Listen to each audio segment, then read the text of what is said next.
Don Jesús Jordano Fraga, catedrático de Derecho Administrativo de la Universidad de Sevilla y sin duda una de las personas más expertas en los temas que aquí se van a tratar. Yo creo que es suficientemente conocido, su currículum es amplísimo y no lo digo ya como tópico para liquidar esto pronto, sino que es verdad, tiene multitud de publicaciones. Y evidentemente yo quiero de verdad darle las gracias porque sé lo liado que está y sé también que es un referente en la lucha por la transparencia del medio ambiente. Jesús, muchas gracias. Bueno, pues muchísimas gracias a todos por estar aquí. Yo tengo serias dudas jurídicas de la legalidad de hablar de derecho a esta hora y estoy por presentar una queja al defensor del pueblo que tengo a mi lado porque esta es una hora para dormir la siesta, ¿no? Claro, ha cambiado mucho Andalucía. Estos ecologistas nos están cambiando. Luego para que digan que no trabajamos, ¿no? Bueno, pues teniendo en cuenta el don de la oportunidad y además nos han pasado una especie de esquema sobre el debate que va a tener después, que no se pueden imaginar ustedes lo complejo que es, porque realmente yo si eso me lo pasara a una empresa privada, le diría, pues mire usted, encargue una asesoría jurídica, la resolución de lo que está preguntando, pero claro, como esto es servicio público no se puede decir eso, y yo creo que va a ser más interesante sin duda el debate que lo que les voy a decir, pero entiendo que me toca presentar el toro en suerte.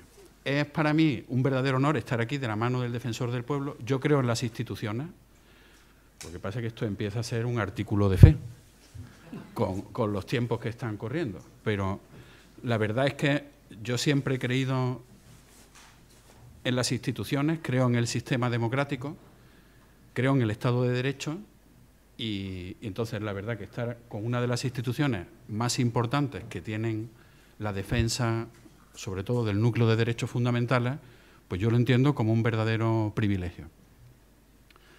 Yo me siento hoy amigo de todos los que están aquí, más que profesor, me siento amigo porque en el público hay verdaderos amigos personales, están presidentes de asociaciones en la lucha contra el ruido, como doña Emilia de la Serna, está gente del mundo de la ecología con los que he trabajado de la mano, y es una de las cosas más bonitas que he podido hacer en mi vida. Para mí son verdaderos monjes que nos defienden a todas. Yo he aprendido por qué en Estados Unidos, lejos de verlos con la desconfianza con la que se ve, aquí parece que un ecologista es como una especie de demonio del sistema o algo así, ¿no? Y allí los llaman private attorneys, fiscales privados, porque nos defienden a todos. Y es que, queridos amigos, el medio ambiente es un interés que no tiene voz. Y esto, quien haya trabajado en esta materia, pues todos los demás intereses tienen voz. Precisamente porque hay intereses.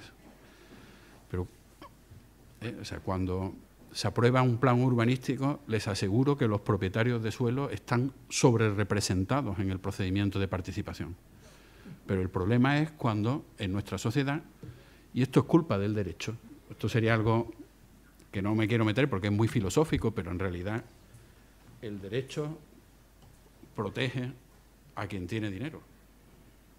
Y el problema son los intereses que no están, desgraciadamente, por nuestro sistema de valores, cosa que yo pienso que está detrás de todos los problemas que arrastran ahora mismo las sociedades occidentales y la nuestra entre ellas, precisamente porque solo medimos lo que es mensurable en dinero, somos tan catetos que solo medimos lo que es mensurable en dinero, pues marginamos los intereses que no son mensurables en dinero, como el ambiental. Y esto yo creo que es la raíz de todo. Entonces, de pronto, se produce una revolución y es que el derecho comienza a prestar atención a estos intereses marginados. De todas maneras, yo les voy a transmitir un sano escepticismo. Yo soy jurista, les he dicho que creo en el Estado de Derecho,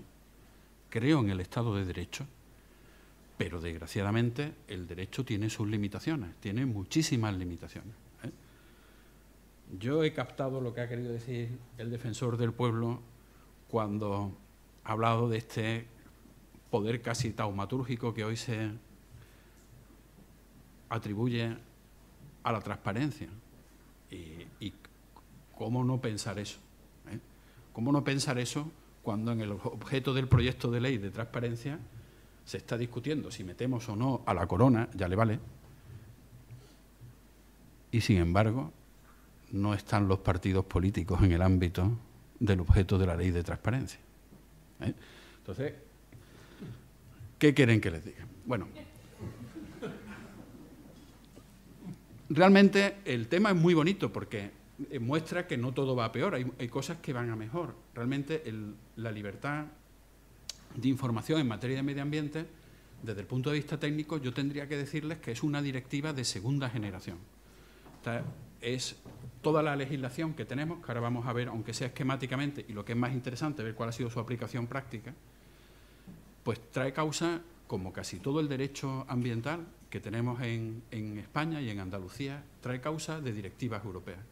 Entonces, hubo una directiva pionera, la Directiva 90-313, que dio lugar a una ley de 22 de diciembre del 95, la primera ley en la materia, que desde luego también tiene su intríngulis, porque la primera cosa que dijo España ante la Directiva 90-313 es que cumplíamos perfectamente la directiva. ¿Eh? Y después de condenas, que estos somos uno de los especialistas, tenemos uno de los récords. Nosotros siempre tenemos los récords más insólitos. No sé si saben que Sevilla es la ciudad que tiene más bares de toda Europa. Creo que con Huelva somos la que tiene más paros y España es el país que tiene más paros y que tiene más incumplimientos de derechos de la Unión Europea. Bueno, pues aquí, como no se cumple esta máxima, nos condenaron y entonces sacamos la ley. Y después ha venido una directiva que es interesantísima, que, por cierto, yo le recomendaría a quien esté haciendo la ley de transparencia que se lea la directiva y la ley. ¿Por qué? Porque son normas que están muy bien hechas, porque cogen una previa experiencia y lo que han hecho es analizar los fallos de la aplicación de la norma. Esto es algo que aquí en España hacemos muy poco, es una tendencia modernísima en otros ordenamientos jurídicos, es muy anglosajón, hacer evaluación retrospectiva de las normas. Es decir, aprobamos una norma, pero ¿qué ocurre con ella en la realidad? Y entonces, sobre la base de lo que ocurre en la realidad, modificamos la norma. Bueno, pues ahí tienen ustedes presentada la Directiva 2003-4 de 28 de enero, que ha dado lugar a la Ley 27-2006 de 18 de julio sobre acceso a información, participación y acceso a la justicia en materia de medio ambiente. Entonces, básicamente, ¿qué es lo que se ha hecho?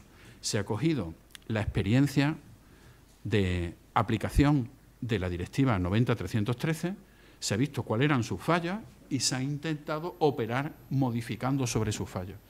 Yo un baño que le daría al proyecto de ley que está ahora en la Comisión Constitucional del Congreso, pues uno de los baños que le daría sería decir, miren ustedes, lo que hay que hacer es aplicar la tecnología jurídica que se ha aplicado en acceso a la información ambiental a todo el derecho de transparencia. Y sería, simplemente con eso, mejoraría muchísimo el proyecto de ley. Proyecto de ley que yo coincido con el defensor del pueblo, que es muy de marketing jurídico. Muy de marketing jurídico. Hacen falta más que normas para cambiar la realidad. Y les aseguro que hay problemas que no se arreglan con una ley de transparencia. Y creo que están en la cabeza de todos. Bueno, yo me voy a centrar en lo que es más interesante, que es el acceso a la información ambiental previa solicitud. Porque el ordenamiento establece una obligación de difusión activa de la información ambiental, que esto es muy interesante. Realmente en esto nuestra comunidad autónoma ha sido pionera porque ha publicado informes sobre el estado del medio ambiente desde la época de la pionera de la Agencia de Medio Ambiente, ¿no? Y hemos sido pioneros en eso en el ámbito comparado de las comunidades autónomas, ¿no? Bueno, primera cuestión. ¿Qué es autoridad competente a efectos de información ambiental? Bueno, pues es un concepto que es muy sencillo. Y con esto se contestan muchas de las preguntas estas que nos han pasado en el interrogatorio del coloquio, pues es quien tiene en poder información. O sea, una administración pública que tenga en su poder directa o indirectamente la información. Esto ha mejorado muchísimo, muchísimo la regulación anterior, porque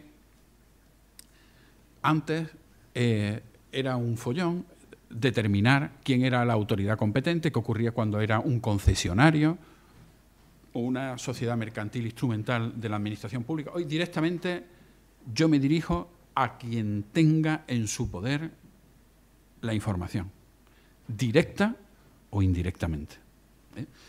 Ahí se ha planteado en la jurisprudencia temas muy bonitos jurídicamente, pero quizás no tengan... O sea, que porque hay una exclusión a estos efectos de aquellas autoridades que realizan funciones legislativas y funciones judiciales. Pero rápidamente el Tribunal de Justicia de la Unión Europea ha precisado que, cuidado, solo en el ejercicio de esas funciones judiciales o legislativas, pero no en información ambiental que pudieran tener que no derive de esas funciones. Es decir, si yo de lo que me estoy interesando es por cómo recicla el papel el Consejo General del Poder Judicial o el Tribunal Supremo o el Tribunal Constitucional, a estos efectos son autoridad competente a la que yo le puedo demandar la información ambiental. Una de las cosas que ha mejorado muchísimo la ley es que, y ahora lo veremos, quizás yo creo que es una de las cosas más interesantes, es la idea que tiene de asistencia activa al que solicita la información. Que yo creo que es una cosa que es muy interesante, ¿no? Porque parece, o pudiera parecer, que quien tiene la información ambiental, pues como que es molestado por el pedigüeño que le solicita la información, ¿no? Entonces, la ley le da totalmente la vuelta al esquema, al menos en la teoría. Y entonces genera un derecho a ser asistido por parte de quien solicita la información ambiental. La ley enuncia entre sus postulados una serie de derechos y entre ellos que tiene como correlativo la obligación que tiene la Administración de asistir a quien solicita la información. Entonces, esto, por ejemplo, se ve muy bien con las causas de exclusión. O sea, se puede excluir, ahora lo veremos algún ejemplo en la jurisprudencia, se puede excluir la entrega de información por ser imprecisa la solicitud. Pero, ojo, previa asistencia al que la solicita, ayudándole a que concrete la solicitud. O yo puedo no tener la información, pero en ese caso tengo que remitir a quien yo creo que tiene la información. No sé si se ve muy bien esa idea de asistencia, pero es la que está girando alrededor de la interpretación de la ley. Es decir, o sea, hay un deber de asistir al que solicita la información para que pueda ejercitar esa solicitud de información ambiental. Fíjense que la ley, en el artículo 5, configura dentro de las obligaciones de la Administración esta idea de que debe asistir, ¿no? Y como derecho, el artículo 3, directamente, el 1c, dice, en relación con la información, yo tengo derecho a ser asistido en la búsqueda de la información. Bueno, realmente, a partir de aquí, pues, comienzan los problemas. Porque, por ejemplo, si yo tuviera que explicarles cómo se solicita la información, pues yo les diría que se tendrían que dirigir normalmente a una administración y efectuar una solicitud de información. Entonces, para ello, la administración tiene el plazo de 1 mes y si es un poco compleja la información que ha de entregar, tiene 2 meses. La ley no dice ¿qué ocurre? Y es una de las preguntas que creo que sale en el cuestionario. La ley nos dice qué es lo que ocurre si no se contesta a la solicitud. No quiero pisar el terreno de otras intervenciones, pero inevitablemente en este momento le voy a sacar un papel que hace una estadística de qué es lo que ocurre en la realidad cuando se solicita información ambiental, ¿no? Y fíjense ustedes, en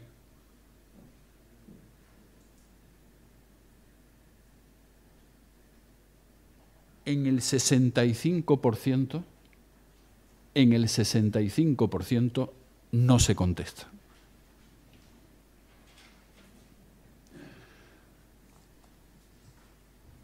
No quiero ser malvado en este momento, o por lo menos no quiero ser excesivamente malvado,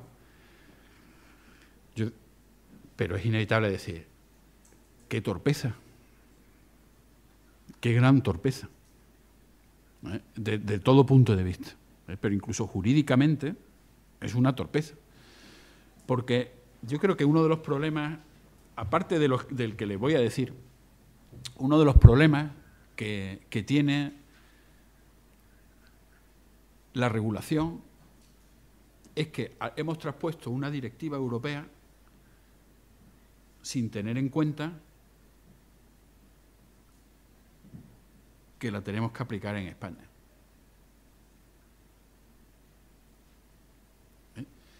Entonces, técnicamente, ¿qué ocurriría cuando la Administración en un 60 y tantos % no contesta la solicitud de información?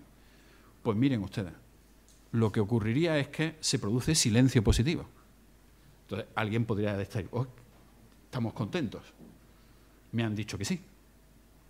Pero claro, el problema es que el silencio positivo no constituye la entrega de información. Entonces, creo que sale en el cuestionario, que el cuestionario está muy bien hecho porque plantea todas las preguntas importantes, ¿no? Y entonces, ¿qué puedo hacer yo si me han dicho que sí, pero no me han entregado la información? Bueno, pues no queda más remedio que interponer un recurso contra la inactividad de la Administración.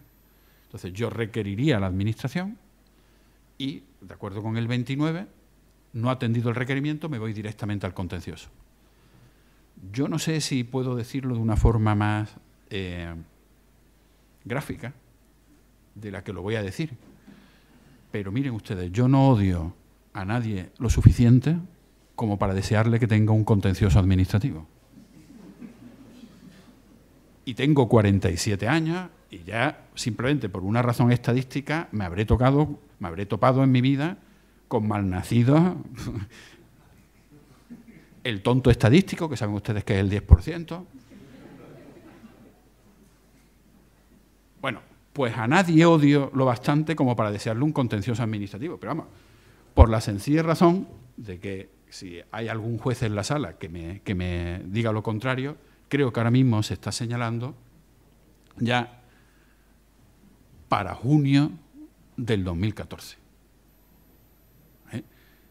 Y depende de dónde estemos, porque hay juzgados que están más atrasados todavía y algunos ya ahí estarían diciembre del 2014, incluso ya enero del 2015. Esto varía, depende del juzgado donde estemos, varía mucho, ¿eh? Pero un año y medio no nos lo quita ni Dios. Entonces, fíjense ustedes, y yo que les iba a decir que los plazos de la ley están desconectados de los plazos de participación en los procedimientos ambientales, porque hay una cuenta que es fácil.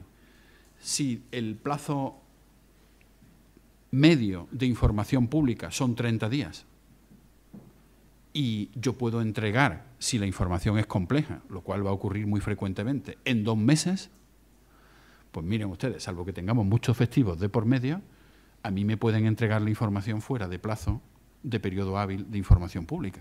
Pues recuerden que en procedimiento administrativo solo excluimos del cómputo los domingos, los sábados son hábiles. O son 8, 9 días los que tendríamos que descontar, salvo que haya festivo. Hombre, si coge este mes de por medio, pues ya tenemos un poquito más. pero van a estar los plazos apuradísimos. Y este es un derecho que es instrumental. Entonces, el artículo 20 de la ley dice que contra las resoluciones en esta materia, o sea, el público que considere que un acto o una emisión ha vulnerado sus derechos, pues puede interponer los recursos de la Ley 3092 y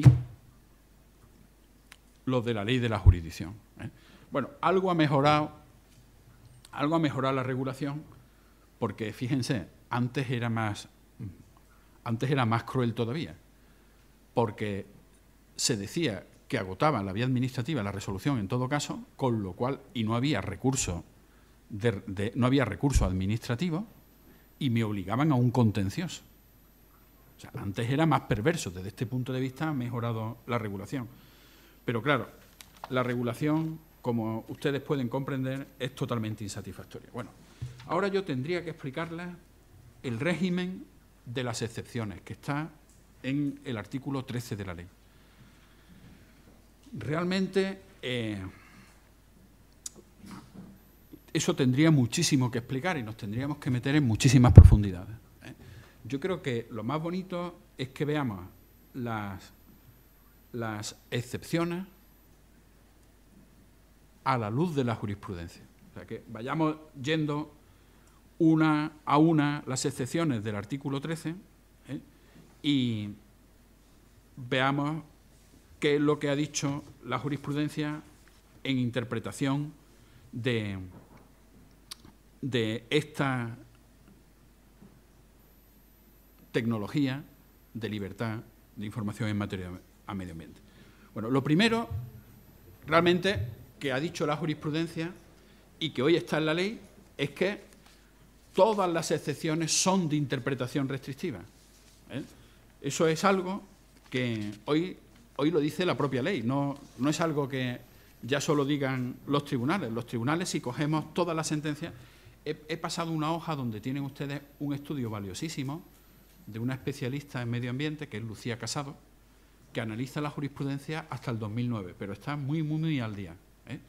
Y ahí ustedes verán, en ese estudio, que realmente todas las excepciones hoy se han interpretado por la jurisprudencia de una forma absolutamente restrictiva.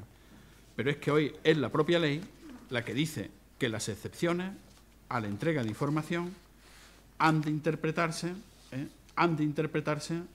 de forma restrictiva. Todas estas excepciones son de interpretación restrictiva. Bueno, la primera gran posibilidad de denegar una solicitud de información ambiental es que la solicitud sea demasiado general o que sea irrazonable. ¿A qué se refiere esto? Pues se refiere, en realidad, lo que está pensando el legislador es en el filibusterismo parlamentario. Es decir, yo no tengo ninguna intención de usar la información ambiental que voy a obtener, ni yo simplemente lo que quiero es colapsarte con mi solicitud de información ambiental. Bueno, pues eso es una solicitud irrazonable. ¿O es demasiado general? Bueno, aquí hay jurisprudencia muy, muy, muy interesante. Por ejemplo, hay una sentencia que resuelve una solicitud de una asociación de lucha contra el ruido. No pueden imaginar ustedes el trabajo que hacen en favor de todos los ciudadanos estas asociaciones, pero en este caso la asociación fue, digamos, poco escrupulosa en el ejercicio de este derecho de acceder a la información ambiental y pidió todas las licencias de actividad de bares que pudieran producir ruido. Y entonces los tribunales han dicho que esto es una solicitud demasiado general.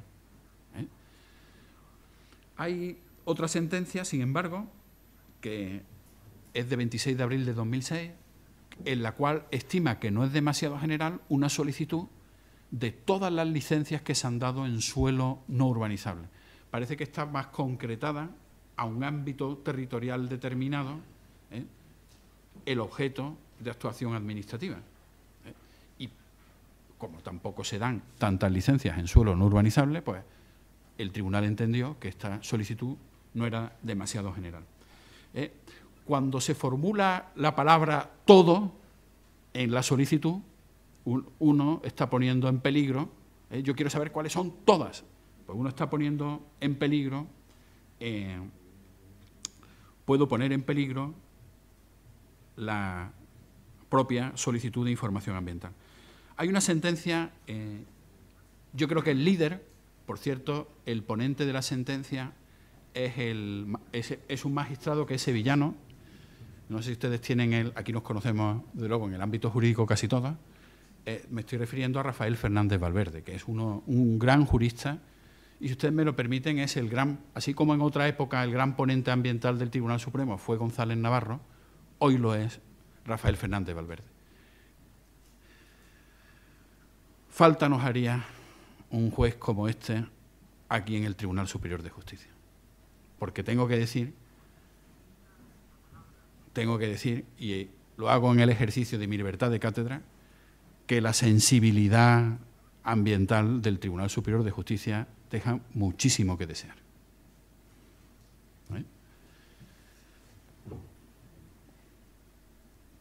Deja muchísimo que desear. Bueno, pues Rafael Fernández Valverde, en una solicitud en relación con una incineradora, por cierto, curiosamente, las primeras normas europeas que obligaron a la difusión de la información en materia ambiental son aquellas que tienen que ver con las incineradoras. Porque eso ustedes si no están muy metidos en el campo técnico, lo más seguro es que no lo conozcan. Las incineradoras pues tienen severos problemas, porque en una incineradora es muy probable la producción de dioxinas, que es una de las sustancias que más difícil se eliminan en el medio ambiente. ¿Se acuerdan ustedes del incidente de Seveso, en el que reventó una fábrica y se produjo una liberación de dioxinas, un caso de contaminación gravísimo? Es una de las contaminantes más persistentes y más peligrosos en el medio ambiente. Bueno, pues en esta solicitud le piden las emisiones de la incineradora y la deniegan por ser demasiado general. Y el Tribunal Supremo dice que no cabe la denegación porque esta solicitud no es abusiva.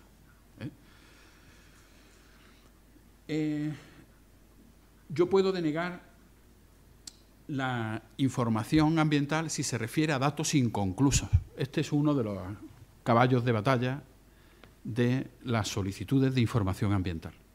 Bueno, hoy realmente la ley ha mejorado muchísimo la redacción, porque establece reglas para determinar qué está concluso, qué está inconcluso. Porque es muy fácil decir, mire usted, yo estoy trabajando y como estoy trabajando, pues no le puedo dar la información. Bueno, pues fíjense lo que dice la ley. La ley se ha redactado siguiendo los mandatos de la sentencia del Tribunal de Justicia de la Unión Europea. Dice que por estos últimos se entienden aquellos sobre las que la autoridad pública esté trabajando activamente y que si la denegación se basa en este motivo, la autoridad competente deberá mencionar que está preparando el material e informar al solicitante del tiempo previsto para terminar su elaboración. Como ven, se pone coto a una práctica muy habitual que decía, mire usted, no se lo puedo dar porque estoy trabajando. No, usted tiene que estar trabajando activamente sobre los datos, si no, no vale esta causa de denegación. Ha habido un endurecimiento, por tanto, de la causa de denegación. Hay una sentencia muy líder en la materia, que es el asunto Acerinox. Seguramente alguno de ustedes conocerá el caso. Fue un caso que tuvo una amplísima repercusión mediática porque en estas instalaciones se fundió, procedente de un container lleno de chatarra, un pararrayos radiactivo. Entonces, imagínense ustedes.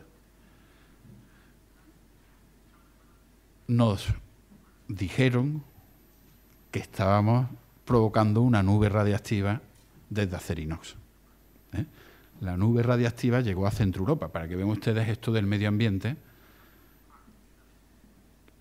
lo poco que sirve en la frontera, no digamos de las comunidades autónomas, sino de los países, ¿no? ¿O se creen ustedes que si ocurre algo en Corea no se van a sentir aquí los efectos? Bueno, pues en este caso las redes de alerta saltaron y efectivamente, bueno, y entonces cuando se pidieron los datos se dijeron que estábamos trabajando sobre, no, miren ustedes, datos inconclusos son los que se están trabajando sobre ellos.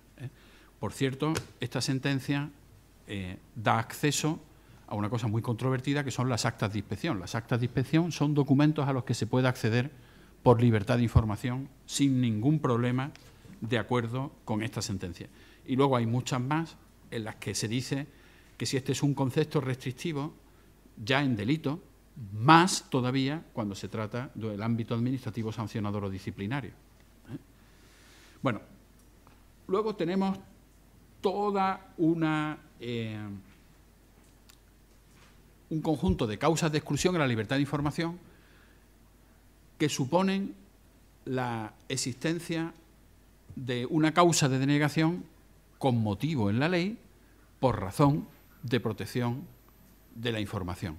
Y ahí englobamos el secreto industrial, el secreto comercial, la protección de datos, la confidencialidad con rango de ley, la razón de Estado. Esto es un dogma inmutable en derecho ambiental. Está en el derecho ambiental de todos los países del mundo, pero ahí donde está la seguridad del Estado, la defensa, las relaciones internacionales, hay un bloqueo legal. Están las directivas las hacen los Estados, las consensuan los Estados, con lo cual, imagínense, ningún Estado va a admitir que haya razones jurídicas que impidan la razón de Estado. Y esto, imagínense, hay una célebre sentencia de la Corte Suprema de los Estados Unidos, que es de la que ha traído causa toda la legislación del resto del mundo, ¿no?, en la cual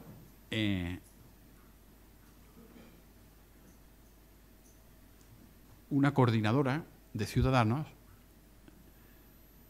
exigía el sometimiento a evaluación de impacto ambiental de la sexta flota de los Estados Unidos por portar armas nucleares, diciendo que era una Federal Major Action sometida a evaluación de impacto ambiental.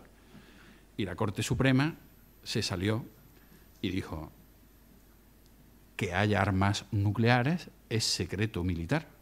Por lo tanto, yo no puedo saber si hay allí verdaderamente armas nucleares, puesto que constituye secreto. Bueno, eso era antes de Wikileaks. No sé si saben que nos acaban de decir la ubicación de las bombas nucleares tácticas de Estados Unidos en Europa hace 2 días. Bueno, pues, total, razón militar fuera. Y lo recoge la legislación. Lo que sí es muy interesante es que la jurisprudencia del Tribunal de la Unión Europea dice razón militar sí, pero cuidado, siempre que sea posible desglosar lo militar de lo no militar, entonces hay sujeción a la legislación ambiental. Así ocurre en evaluación de impacto ambiental de un aeropuerto de uso conjunto civil o militar, por ejemplo. El asunto hermano Lister del Tribunal de Justicia de la Unión Europea. O sea que, si se fijan, la filosofía de la jurisprudencia es: yo tengo que estar pro información ambiental. Entonces, si yo puedo discernir, y ahora la ley lo dice, la misma ley lo dice, si yo puedo discernir lo que está excluido de lo que no, tengo obligación de entregar la información ambiental.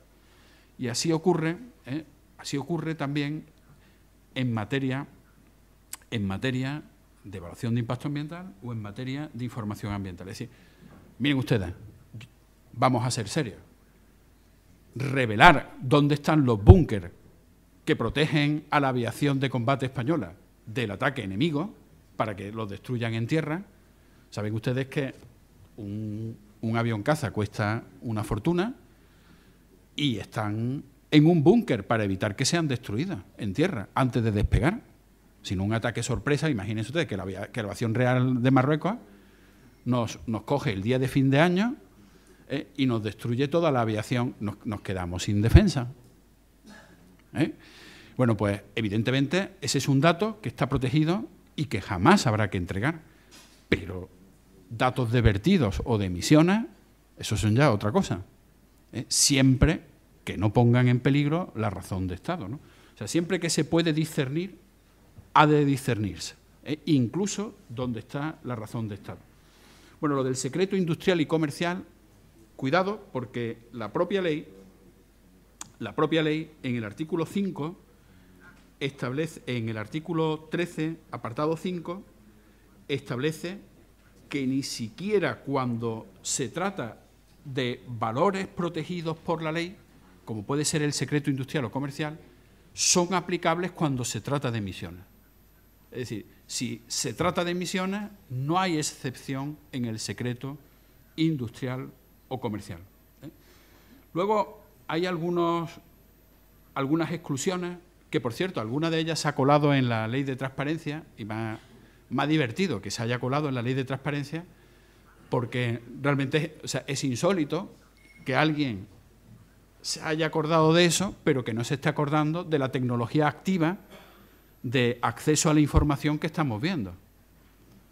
¿Comprenden lo que les digo? Entonces, parece que alguien ha querido dar un baño ambiental a la ley de transparencia. La ley de transparencia configura entre las excepciones al acceso a la información la protección del medio ambiente. Y ustedes dirán, ¿y esto cómo puede ser? Pues miren, desgraciadamente es algo necesario. Porque información ambiental muy sensible puede caer en manos de desaprensivos. Ustedes no lo creerán, pero hay especies que son objeto de comercio ilegal.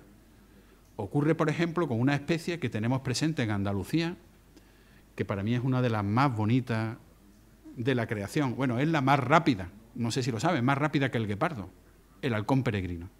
Un halcón peregrino en picado supera los 200 kilómetros por hora con facilidad absoluta. Bueno, pues es un ave súper apreciada en cetrería y hay comercio ilegal sobre ella. Entonces, por razón de protección ambiental, yo puedo negar dónde están los nidos. ¿Qué decirles a ustedes de aquellos indeseables que se dedican a coleccionar restos biológicos o huevos de especies protegidas? Desgraciadamente, hay gente tan descerebrada que paga 10.000 euros por un huevo de águila imperial. Entonces, ¿cómo vamos a revelar dónde están las especies protegidas? Bueno, hay un asunto que también requiere cierta explicación, que es, si ustedes ven las excepciones, hay una que uno que no sea jurista no la entiende. Dice, se puede excluir la información cuando se trate de información referente a la protección de un tercero que haya facilitado voluntariamente la información solicitada sin estar a ello obligado por la legislación vigente. Es decir, alguien que haya dado la información sin tener que estar obligado a ello. Y ustedes dirán, ¿y esto qué es? Pues miren ustedes, esto es el sistema de ecoauditoría, que no es obligatorio, es voluntario.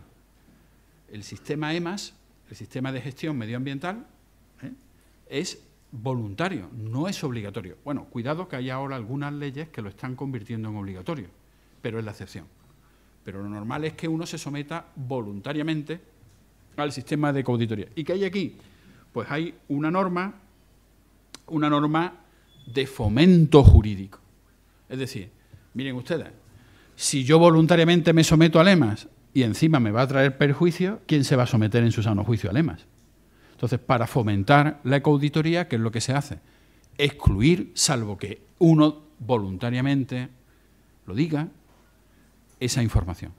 Cuidado con una cosa, que esto hoy, el artículo 5, nuevamente, el apartado 3.5 del artículo 13, ha mejorado muchísimo la redacción porque dice que, cuidado, cuando se trata de este supuesto, si se trata de emisiones, no vale la exclusión.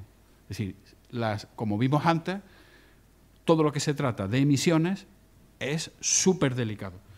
Así, por cierto, lo dice la jurisprudencia. Bueno, pues todavía nos queda, salvados todos estos obstáculos, nos queda todavía un último obstáculo, que es que por el ejercicio de este derecho nos pueden cobrar una tasa. Entonces, realmente, ¿qué quieren que les diga? La verdad es que yo creo que tiene que haber un cambio en el ordenamiento totalmente, o sea, porque ¿cómo le puede costar el dinero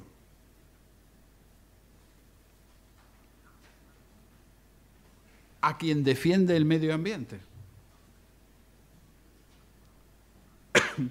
¿No les he dicho a ustedes que tendríamos que canonizar a San Isidoro?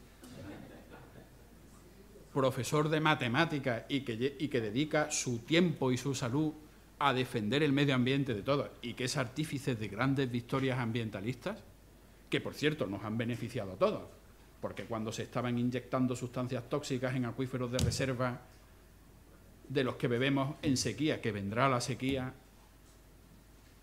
me parece que todos nos hemos beneficiado de esta actitud, ¿no? O es que él es un egoísta dedicándose a esto.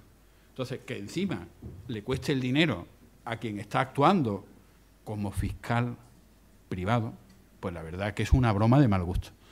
Bueno, pues lo que sí dice hoy, que por cierto no lo dice la transposición de la norma, es que, o sea, aquí hemos traspuesto todo, pero esto aquí nos hemos olvidado, que no pueden ser irrazonables. Y la jurisprudencia hoy dice perfectamente qué se entiende por irrazonable. Por ejemplo, la repercusión de costos indirectos.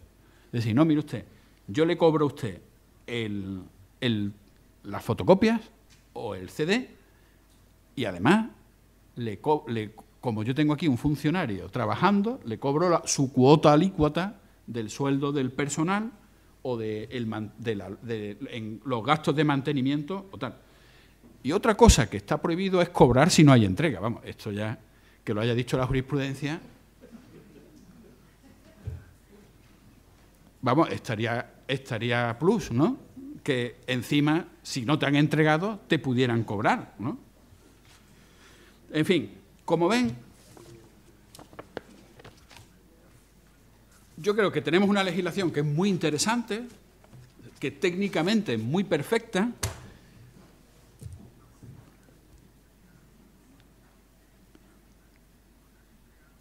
pero la legislación no cambia la realidad.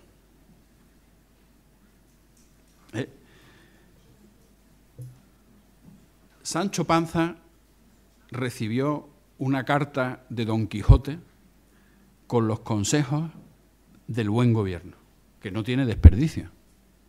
No sé si la conocen. Y en ella Don Quijote le dice a Sancho, cuando Sancho es nombrado gobernador de la ínsula de Barataria, y